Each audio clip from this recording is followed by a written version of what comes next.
Pastor Paul was only a boy, a thin, quiet boy in the dusty town of Abba. His Bible was old.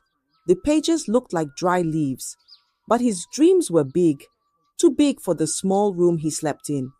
At 17, Paul was already calling himself man of God. He built a tiny church with planks that bent like tired bones. The roof was old zinc, full of holes. When it rained, people stayed far away. When the sun shone, the place was hot like firewood stove. Nobody came. Every Sunday, he arranged chairs, 10 plastic ones. Only the wind sat on them. Still, he preached, loud and bold. He shouted prayers into the empty space. The neighbors passed by. Some laughed. Some shook their heads. One man said, "This boy is wasting his life." Another joked, "Even his shadow will not say Amen." Children called him pastor of empty benches. They ran around the church teasing him like market goats. But one person believed in him. Just one. His mother, Mama Grace. She was not a soft woman. Her face was hard like a grinding stone, but her heart was warm like afternoon sun. She sold yam by the roadside. Every kobo she made, she saved part for Paul. She didn't miss morning prayer, not even one. Every night, when Paul came back from preaching to empty chairs, she would clean his feet and say, "Don't stop. Your star is hiding now, but it will shine." One Sunday night, Paul sat outside the church. His eyes were low. His hands were dry. His hope was bending. "Mama," he said quietly, "I am tired." Mama Grace came out of the kitchen, wiping her hands on her wrapper. She sat beside him and looked up at the sky. "Paul," she said, "this world does not reward clean hands. It rewards people who know how to enter deep waters." He looked at her, confused. She touched his shoulder and said, "If you follow me tonight, your life will never be the same." That night, they didn't carry anything. No bag, no Bible, only feet and faith. They walked into the forest. The path was narrow. The trees were tall and dark. The wind whispered secrets. Owls cried. The moon hid behind clouds. They kept walking. Then they reached it, the shrine. Bones hung from the roof like bitter fruit. Fire burned low in a clay pot. Skulls sat in the corner. The air was thick, like it was breathing. A man sat on a mat made of leopard skin. His eyes were like still water, quiet but deep. His name was Babatenku. He did not smile.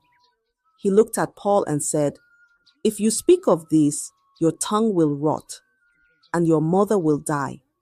Do you still want power?" Mama Grace looked at Paul. She didn't speak. She only nodded. Paul did not say a word, but his silence was loud, and that was his answer. The next morning, the air in Abba was quiet, but something had changed, something deep. Baba Tenku had given Paul a gift, one that didn't shine, but had power. It was a white handkerchief, clean, software, but dangerous. He told Paul, "Every Sunday, take 7 white chickens. Wipe each one with this cloth, from head to tail, gently. Then give them away. Never eat them. Never sell them. The power is not in the chicken. The power is in the cloth." Paul listened like a child. He didn't ask questions. He nodded. Baba Tenku continued, "Touch anyone with this handkerchief after prayer, and their body will obey." That Sunday, the church was still quiet. Only 5 people came. They didn't expect much, just wanted to see what the boy would say again. Paul stood at the front. His hands did not shake. His voice was loud like thunder. "I declare," he shouted, "that any sickness, any pain, must bow before this altar today." People looked at each other. One man whispered, "He has started again." Then Paul called a woman from the back. Her name was Mama Kemi. She had a bent back. She walked like a tired broom. Everyone in the village knew her. She used to sit by the junction with her walking stick. "Come forward," Paul said. She limped to the altar. Paul held the handkerchief. He touched her back. "Be healed," he cried. 3 long seconds passed. The wind stopped. Even the birds went quiet. Then Mama Kemi screamed. Her bones cracked. Her back straightened. Her walking stick fell. She stood tall like a tree that had just been watered. People gasped. One woman covered her mouth. A child dropped his biscuit. But someone from the crowd said, "This is trick." They planned it. They wanted proof. So they brought another person.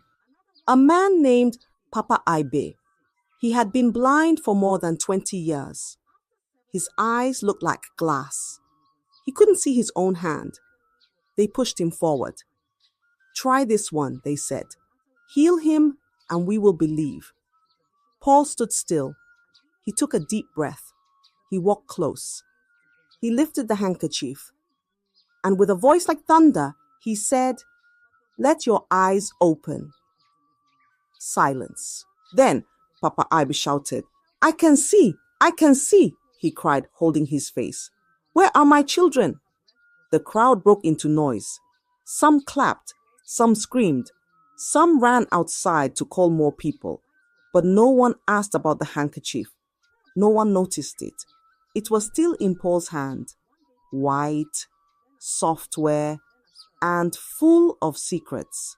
The news flew like a bird without wings, from house to house, from street to street. People whispered it in their kitchens, in the market, by the stream. That pastor boy, he made a blind man see. He touched Mama Kemi and her back straightened.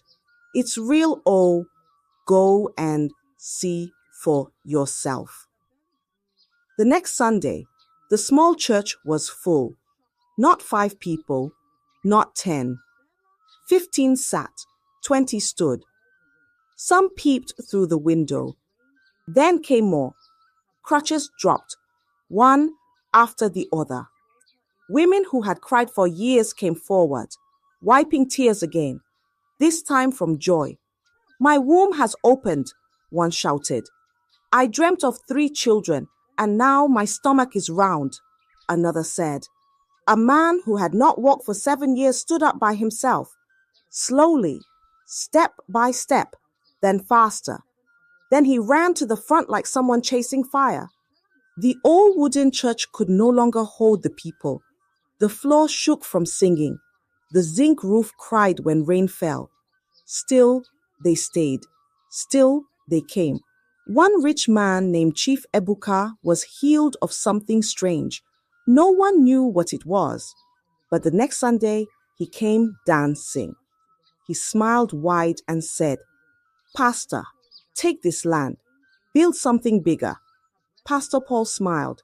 He took the land. That same week, the name of the church changed. No more Living Fire Assembly. It became Fire Spring Revival Ministries. They made big signboards. Pastor's face was on them, shining and smiling. The words below said, "Where fire falls." People started coming from far towns, from Owerri, from Wari, even from Ghana. His bank account grew. The money came like rain, from offerings, from gifts, from men in suits who cried when he laid hands on them. Big men came. They didn't walk in proud. They knelt down before him. Some called him Papa. Others called him Daddy Fire. He no longer begged to pray for families. Now, governors called him. Celebrities sent gifts. Women came with babies, saying, "You're the reason this child is alive." The city that once passed him by now stopped for him. The road to his church was full every Sunday. And Paul? He stood tall, his robe long, his smile wide, his handkerchief still white. But Pastor Paul was not satisfied. He wanted more. He wanted power that could shake the whole world. He wanted his name on every tongue. He wanted enemies to bow without fight. So one night, when the moon was low and the road was quiet, he left the city. No driver, no lights, only him and the road. He walked into the forest again. The trees still whispered. The shrine was still there. The bones still hung. The fire still burned. Baba Tenku sat on the same mat, his eyes still cold, his voice deep like a drum in a cave. Paul knelt. I want more, he said. More power, more fire. I want to silence every voice that speaks against me. Baba Tenku looked at him for a long time. Then he said softly, Then bring your mother. Paul froze. His eyes shook. Baba Tenku did not blink. Her blood, he said, will crown you. Her life will lift you. That is the price. The fire in the pot danced. Paul stood up slowly. His hands trembled like dry leaves in Harmattan wind. He did not speak. He turned and walked away. The forest swallowed him again. 2 weeks passed. On Sunday morning, he stood before the church. His voice was calm. Our dear Mama Grace has gone on a spiritual retreat, he said. She is seeking the face of God in secret. The crowd nodded. Some clapped. Some even cried. She is a true mother of prayer, one woman said. But Mama Grace never came back. No phone call, no letter, no goodbye. In truth, she had walked into the forest, but never returned. Her blood touched the ground. Her bones turned to powder. Her ashes mixed with camwood and oil. And the white handkerchief, it became hotter. Pastor Paul came back stronger. His words made people fall without touch. His eyes made people confess. His shadow made the sick stand up. Fire Spring grew taller than a tree. It became a mountain of signs and wonders. But under that mountain, something was buried, and it had the voice of a mother. Crowds now filled stadiums, not halls, not streets, stadiums. In Lagos, under the hot sun, people gathered like ants on sugar. Some came with sticks, some came in wheelchairs, some came with photos of sick people at home. Pastor Paul climbed the stage. His robe blew in the wind. His handkerchief hung from his pocket like a silent promise.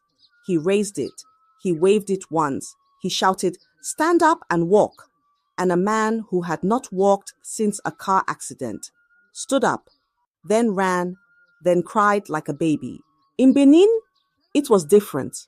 A woman who lived on the street, dirty, Madame talking to the air. She came near the crusade ground, laughing and dancing to music only she could hear. Pastor Paul saw her. He didn't touch her. He only looked at her and said, "Peace, be still." The woman fell down. She rolled on the ground. She shouted. Then, silence. She opened her eyes and said, "Where am I?" The crowd screamed. Then one day, on top of a prayer mountain, heavy clouds gathered. Thunder grumbled. People started packing their bags. "Rain is coming," someone said. "Let us run," another cried. But Pastor Paul lifted his hands. "No drop shall fall here," he shouted. The clouds paused. The wind stopped. The sky stood still, and the rain went away. The people clapped. They cried. Some called him Elijah of our time. From that day, he began to sell miracle oil in small bottles. "Rub this, and your child will speak," he said. "Drink this, and your business will grow." He sold miracle water in sachets and jerry cans. "Spray it on your walls. No robber shall enter," even handkerchiefs. "This one," he said, "has touched the altar of fire. Your enemies will flee." People bought and bought. People believed and believed more. In the middle of it all, he found love. Her name was Ngozi. She was soft-spoken. She walked like breeze.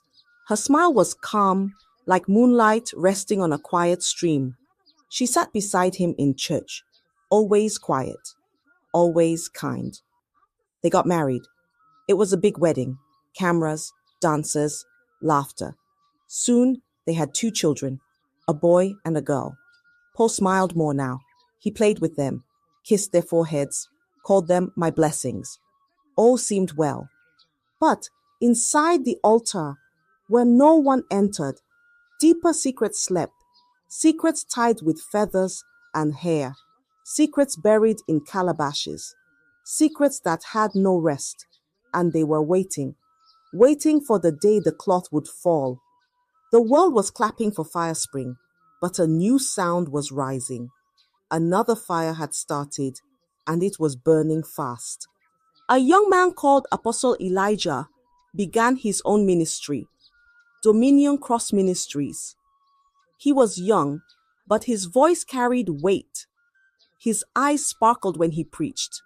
His hands moved like lightning. People rushed to him. The same people who once stood in Fire Spring now stood in Dominion Cross. They called him Lion of the New Season. Social media carried his name like wind carries dust. Come and see what God is doing, people typed. Videos showed the sick walking, the deaf hearing, the mad becoming calm. Pastor Paul watched quietly, but inside, his heart boiled like hot oil. Jealousy sat on his chest like a stone. He clenched his fist. "Who is this small boy?" he asked one day, alone in his office. The church was still full. Money was still flowing. But it wasn't enough. He wanted more. So one night, he drove alone again, into the forest, into the dark, into the belly of things that eat men from inside. The shrine was still breathing. Babatenku was still waiting. Paul knelt before him. "I want something final," he said. "Something that will shake the whole earth. Something that no other man can touch." Babatenku looked at him. He didn't smile. "Then bring a virgin," he said. "One who trusts you fully. One who calls you father. One who believes you carry God." Paul said nothing, but in his mind, he already knew her name. Deborah. Sweet Deborah, the lead singer, the one with the voice like honey, the one who always said, "Daddy, I am ready for any assignment God gives me." And Paul smiled, but not with joy. He smiled the way a hunter smiles when the trap has caught a deer. No one saw it coming. Not the thunder, not the truck, and definitely not the truth that was about to unravel. Pastor Paul Okonkwo was on the road. He was not smiling. He was not singing. He was not praying. His face was stiff like wood. His white jeep rushed through the night like a ghost chasing time. In his hand was a white handkerchief, but not just a handkerchief. This one had red camwood on it, oil from a dark bottle, and drops of blood. Fresh, not dry. It was the final piece, the last part of what he had started, the thing he must complete before the clock says midnight. Far away, inside the church, deep down, below the altar, where no one enters, lay a girl. Her name was Deborah. Her voice was sweet like morning birds. She was the lead singer in Pastor's church. People clapped when she sang. Some cried. She believed in the pastor. She followed him like sheep to water. He told her, "God wants to lift you higher. You are chosen." She smiled. "I am ready, Daddy." But she did not know what he really meant. She was the sacrifice. Tied gently, drugged quietly, and hidden in the private prayer chamber beneath the church, she had trusted him, like others before her. What Pastor Paul didn't know was that Deborah had sent a voice note to her elder brother an hour before. "If anything happens to me, check Pastor's secret room." Now, Pastor Paul was speeding. Rain slapped the glass. The wiper danced left and right. His driver held the wheel tight. "Sir, this rain is too much," the driver said, his voice trembling. But Pastor barked, I must return before midnight. The clock was ticking. His hands gripped the handkerchief tighter. It was warm, like it had life. He breathed fast, faster than the wind. Then it happened. A flash of light, a loud horn.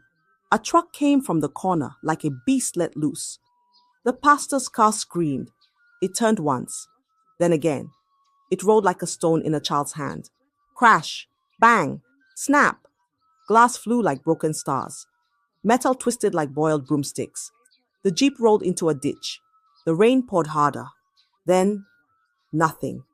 No sound, no voice, only water. The handkerchief flew out of his hand. It landed in the muddy water, floating slowly like a curse looking for a home. The red marks melted into the rain. Pastor Paul lay still, not moving, not breathing, not speaking.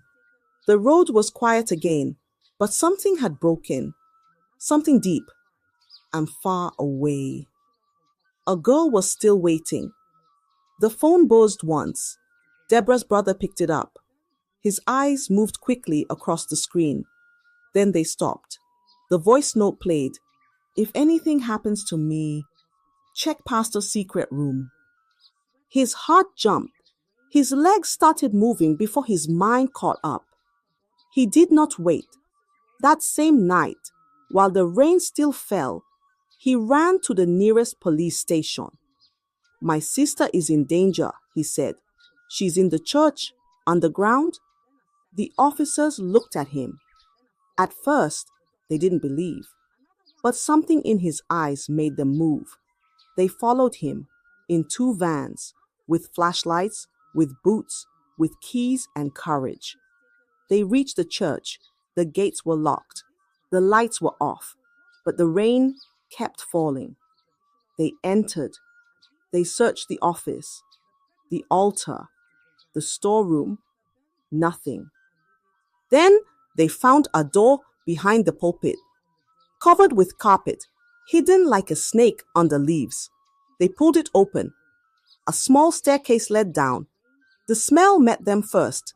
Dust, oil, and something else. Something not right. They stepped down, and there she was, Deborah, lying on a white mat, eyes barely open, lips dry, her hands tied gently like a gift wrapped with lies. She was weak, but she was alive. They carried her out, slowly, carefully. Her brother held her hand. One of the officers stayed behind. He looked around the room. His flashlight touched the walls. Books with strange writing, feathers, bones, bloodstains, jars with dark liquid, masks, hair. He stepped back. This is not a church, he whispered. It's a shrine.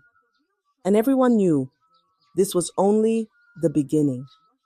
Deborah was safe now. She was in her brother's house, wrapped in blankets, holding hot tea. But her voice was not quiet.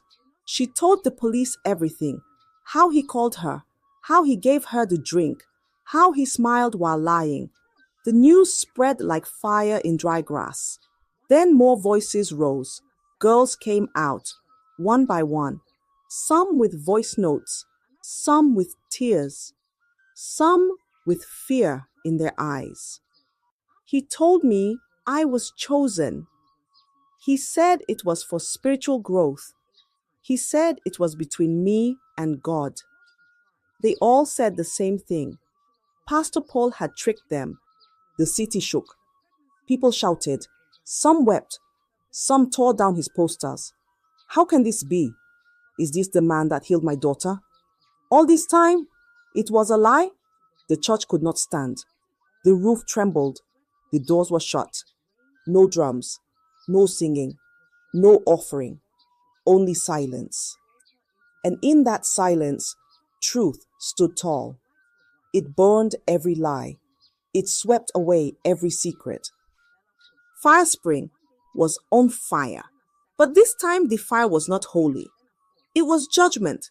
Pastor Paul lay on the hospital bed, still, pale, silent. Machines beat beside him like tired birds. Days passed, doctors came, nurses checked, but he did not move. His body was there, but his soul was far. The world outside had changed. His name was no longer praised. It was whispered in fear, in shame. Then, on the seventh day, he opened his eyes. Slowly, he looked around. His lips shook. He began to cry. "I'm sorry," he said. "Please forgive me," he begged. But no one was listening. He was moved to prison. No robe, no handkerchief, just a man with chains on his hands and weight in his heart. 3 days later, he closed his eyes again. But this time, he did not open them.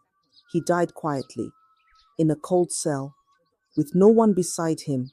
No one cried, not the guards, not the pastors, not the people. The world moved on. The ground was quiet that morning. No one dressed in white. No choir stood to sing. A small hole was dug, a wooden coffin lowered. Inside it, Pastor Paul. No flowers, no crowd, no words, just a grave. Plain, lonely, unmarked. He was buried like a stranger. The same man who once raised his hands to stop rain, now lowered into dust like a forgotten name. Because no matter how high a lie climbs, no matter how many people clap, no matter how many lights shine on it, truth waits, and it always stands right at the bottom. Moral: no matter how high a lie climbs, truth waits patiently at the bottom. I hope you enjoyed the story. If so, please like the video, comment what you learned from the tale, share with friends and family, and don't forget to subscribe to the channel for more African folk tales just like this one. Thank you.